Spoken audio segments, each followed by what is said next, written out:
Candles represent fire and are often the most visible element on an altar. Candles have always been used on altars, either actual candles or torches or oil lamps. In earlier times, a bonfire might be built, which would serve as the candle, and also as the actual altar itself. Sometimes this is still done in outdoor ritual. Since the earliest times, the presence of fire in pagan ritual has been of extreme importance. Fire represents the god, as you should remember from Lesson 2. And when you light a flame, you are repeating the goddess act of first creation. Each ritual then begins with a symbolic reenactment of the first creation, when the candles are lit. The candle flame burst forth from the darkness, even as the god burst forth from the goddess, in an explosion of flame and light. Moreover, flame generates energy. Each candle that you light puts out energy of its own, which will add to your working. It acts as a kind of battery, raising the available energy level and increasing your ability. This is why you sometimes see so many candles burning at once on an altar. You can add to this effect by imagining a ball of white light around the flame when you light your candle. This increases the energy the flame puts out. Imagine the ball of light expanding out from the flame for several inches. When you put out the candle, imagine the ball of light shrinking down and disappearing. You can use the ball of light without the flame too, but if you do, make sure you remember to shrink it down when you're done. You may also wish to dress your candles before you use them. This does not mean putting little clothes on them. You dress a candle with essential oil. The most common reason to dress a candle is to do candle magic, about which you will learn more later. But some people like to dress candles whenever they use them. Dressing a candle gives you a chance to focus on the candle and put energy into it, programming it for the purpose it will be used for. By doing this, you imprint your intent upon it and cause it to focus naturally upon what you are trying to do.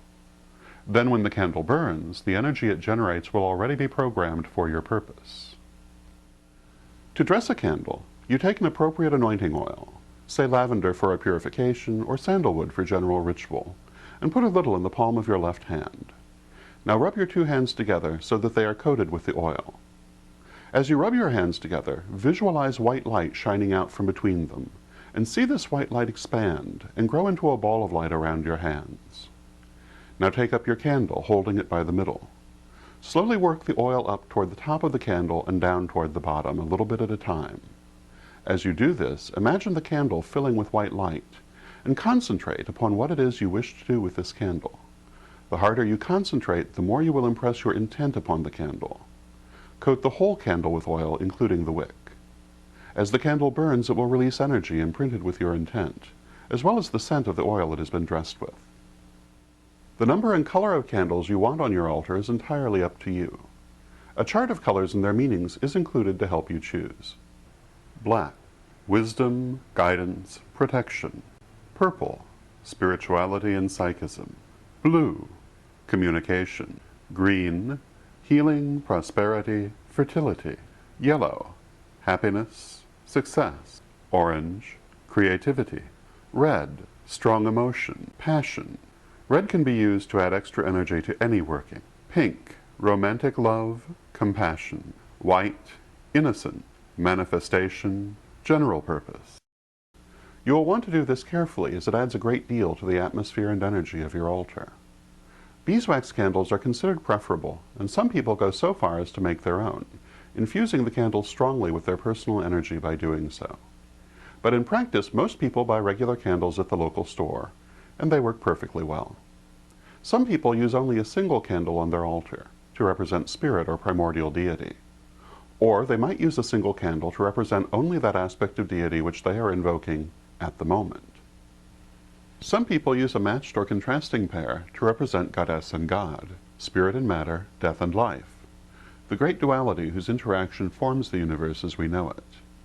These candles might be in any of a number of color combinations used to represent goddess and god, including black and white, silver, white or gray, and gold, yellow, green and red, indigo and yellow, and so on.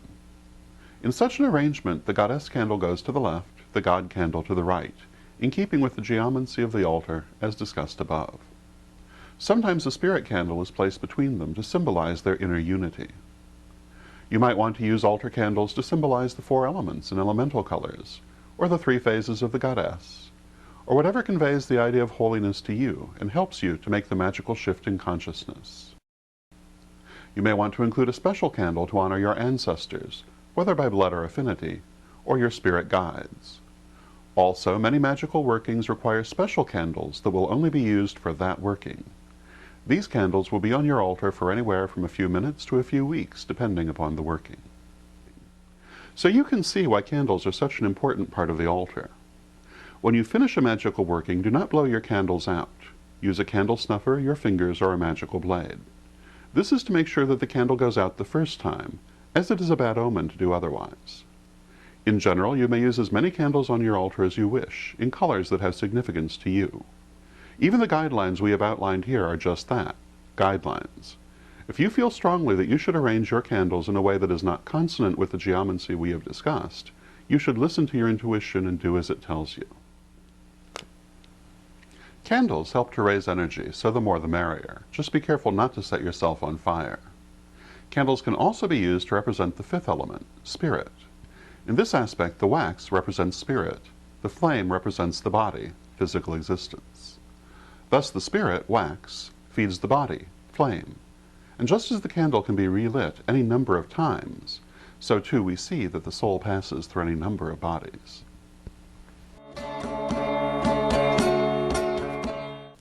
Incense represents the element of air. Incense may be of any sort, stick, cone, oil, or powder. But remember, in some rituals you may have to pick the incense up. So choose an incense or an incense burner which allows for this. I have vivid memories of impulsively picking up my grandmother's metal tripod burner by the bowl when it was hot, rather than by the legs as it was meant to be lifted. Don't make this same mistake. With stick incense, lifting is no problem, and it is easy to light, hence its popularity. But it lacks the drama of powdered incense burned over charcoal. In recent years, smudge sticks, loose bundles of dried aromatic plant material, usually sage, cedar, or lavender, have become popular as a kind of stick incense. But if you choose to use these, be aware that they tend to send off sparks, which can be dangerous. If you're going to use cone or powdered incense, you will want to use either a standing incense burner or a hanging thurible on a chain. If you're sensitive to smoke, there are also non-combustible forms of incense, notably anointing oil. Anointing oil comes in all of the same fragrances as combustible incense, and indeed is often used in their manufacture. To use anointing oil in place of incense, a small quantity can be dropped into a candle flame, even as powdered incense might be dropped upon hot charcoal. If you're truly sensitive to scent, you can also use more symbolic forms of incense, such as a cinnamon stick or a sprig of some aromatic plant such as sage, which can be waved over the candle instead of added to the flame. Feather fans are often used to fan the smoke of combustible incense, but can also be used in its place to simply fan the flame of a candle in a symbolic manner. You will want to place the incense to the right of your altar. Later you will learn how to use it more specifically, but for now just enjoy its scent and let it help you to make the magical shift in consciousness. In addition to these items, your magical tools will also have a place on your altar. You will learn about these in Lesson 5. There are also several other items that people usually keep on their altars. A libation dish is used to make liquid offerings to goddess, god, or spirits. Often, a cup of juice or wine is shared in ritual, and some will be offered to the deities or spirits, either before or after the human participants have drank. To make this offering, or libation, a portion is placed in the libation dish and dedicated to deities or spirits. This is a gesture of respect and sharing, a means of giving back a portion of what you receive to its source. When the ritual is done, the libation is normally disposed of by being returned to the elements. That is to say, it is either emptied outside onto soil or into running water, or perhaps into a special earth pot. In this way, its physical essence is returned to the Mother Earth, to nourish her and to be reused for the sustenance of new life. However, some people consume the libation themselves after the ritual has ended, feeling that Spirit has taken the part of the offering it desired and left the rest for them. Which of these alternatives is preferable is largely a matter of opinion. In this same vein, a dish for food offerings may be used. An offering such as flour, corn or cornmeal, rice, a cookie or a small piece of fruit, etc., is placed in the offering dish and dedicated to deities or spirits. As such offerings are symbolic in nature, only a small quantity need be used. This is a means of building a psychic bond and showing respect, not of giving sustenance. Like the libation, a food offering is commonly released to the elements, though it may be eaten by the celebrants in the knowledge that spirit has taken its essential nature, leaving the physical behind. You may wish to have a burning dish on your altar in which to burn paper and rituals that require this. Burning a paper on which we have written our desires is a common form of sympathetic magic. As the paper burns, it is believed that the desires are released into manifestation. Obviously, a burning dish must be fire resistant and big enough to accommodate a sheet of paper that has been folded once or twice. Frequently, the altar includes images of goddess and god, or tokens representing them. For example, an antler or acorns might betoken the god, a seashell or a moon the goddess. You might also want images of other spirits you call upon, photos of ancestors or drawings of spirit guides. Perhaps a picture or a doll representing an aspect of yourself with which you commonly work, or which you wish to develop further, your higher self, for example, or younger self, or key past lives. This is a bowl filled with earth or rocks to honor Mother Earth and the element of earth. The earth or rocks you keep in it might come from your backyard, or from your birthplace, or from a favorite spot. Or it might be gathered from various travels, the homes of friends, etc. This lends a very special stabilizing energy to an altar. A similar effect can be achieved by a number of rocks placed loosely on the altar, especially rocks you've found. You may want to keep crystals or gems on your altar to amplify and color the energy. You may select them or let them select you by finding them or selecting stones that call or resonate to you. A common way to tell if a stone or any item is for you is to run your hand over a number of items as a selection of stones, keeping it about an inch above the items, and see which one or ones feels different from the others. The one that is different from the others is calling you and is the right one to take. Later you will learn the meanings and uses of different stones, and this will help you to select them, but for now, just take ones you like, or that like you. Found objects are lucky in general and are always appropriate for your altar.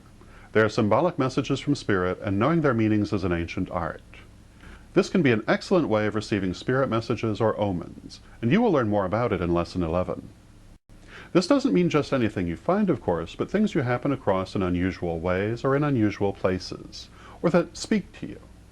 Putting found items on the altar helps to strengthen your bond with the altar. Lastly, remember that you can make use of seasonal elements on your altar: leaves, flowers, acorns, pine cones, etc. These can do a lot to help you make the shift in consciousness that is needed for magic. They also add tremendously to the atmosphere of your altar, provide variety, and commemorate the sacred wheel of the year. Always remember that your altar is personal to you. It is the visible symbol of your personal connection to spirit. There are traditions and guidelines as to how to set it up, but ultimately it must be right for you, and that alone determines its proper form.